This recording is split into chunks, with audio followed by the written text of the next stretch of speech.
Welcome to Raptor Innovation. Today we're going to talk about the fast footing, which is what we've used on our current home build here. We've used it 4 times before and it's gone really well, and this time we had a few failures.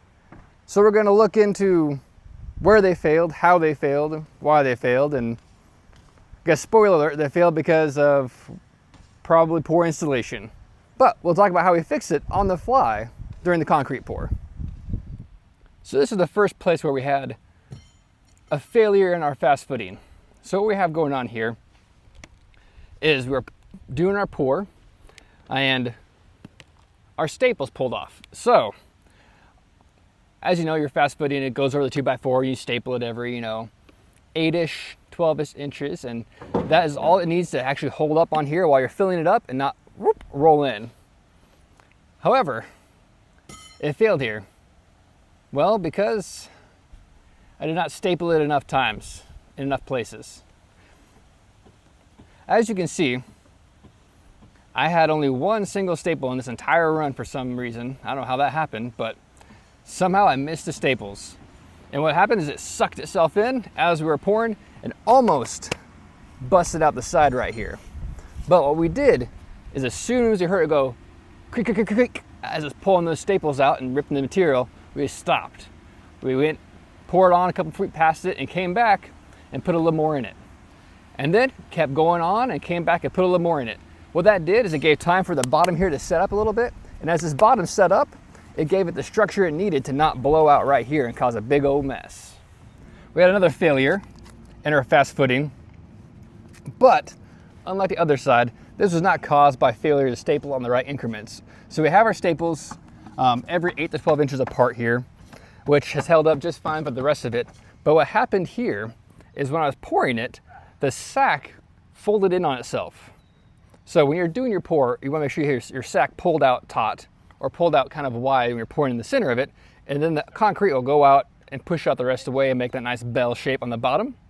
But what happened here was while I was pouring, on the bottom, that sack, instead of pulling out flat, kind of folded over on itself. And I put concrete right on top of that fold.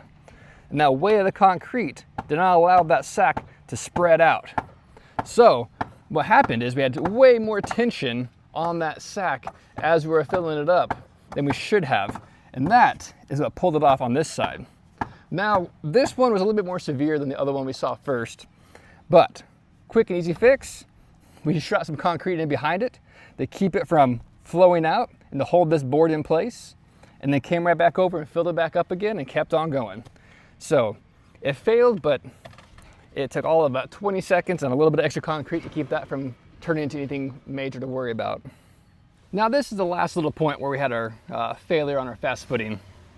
As you can tell, this came all the way off. Folded out from underneath the 2x4, and well, luckily you can hear it cracking and weakening and coming off long before it actually gets to this point. So we could hear it pulling hard on those staples, and that was a sure sign that it was about ready to give way. So as soon as you heard that, we pulled off and poured in the front and poured in the back. Well, actually, this is the backwards here. I guess this is the front, this is our back. So we stopped pouring in the back and then poured in the front of our retaining wall footing here. And what we did, filled it up from this side and let it kind of just flow over. And we're using about a 3.5, 4 slump. So it's a pretty thick mixture. And that's what probably saved this from actually blowing out and just gushing out one side. But this failure was once again kind of our own fault, as we're pushing this product beyond what it should be doing.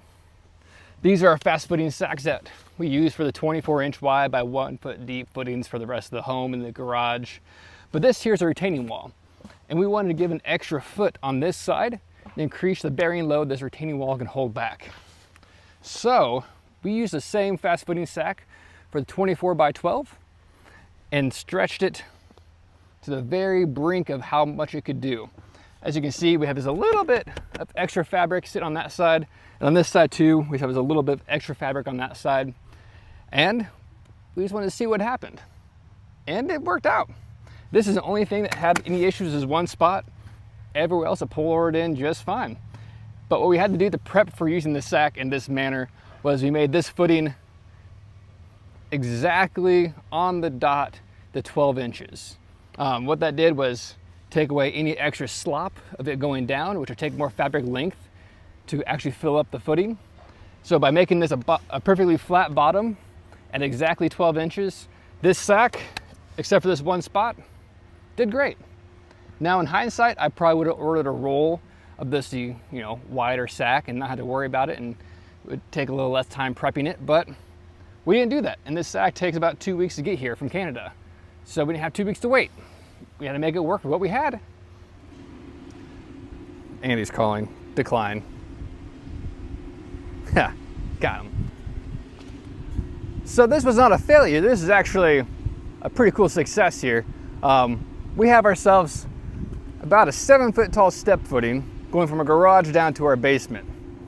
And all we have going on with it is our fast footing sack on the backside, 2x4, and our piece of plywood on front with a couple bracing. Now, what I wasn't really sure about how it would do is right in here. It's unsupported. It is just hanging there. I would say about a foot of it is unsupported. It's only supported by this 2x4 on top and the staples. Now I did do a double layer of the fast footing here just to be safe, to add a little bit more strength to it. And we probably did staple this sucker every 2 inches to be for sure secure for it. But we did our pour. What we did in 2 pours. We poured it about halfway full, poured the rest of our footings, came back and poured the rest of the way up. And this sucker held. Super impressed. And there you go. There's our 3 main failures we had on this fast footing, all caused by ourselves, like either not stapling it enough, causing the sack to overlap on itself, or pushing the product beyond what it probably should be doing.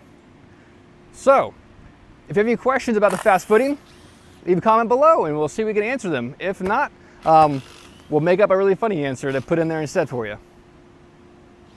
Also, like and subscribe and share and do all the other things you're supposed to be doing with social media stuff to help this channel out. Thank you.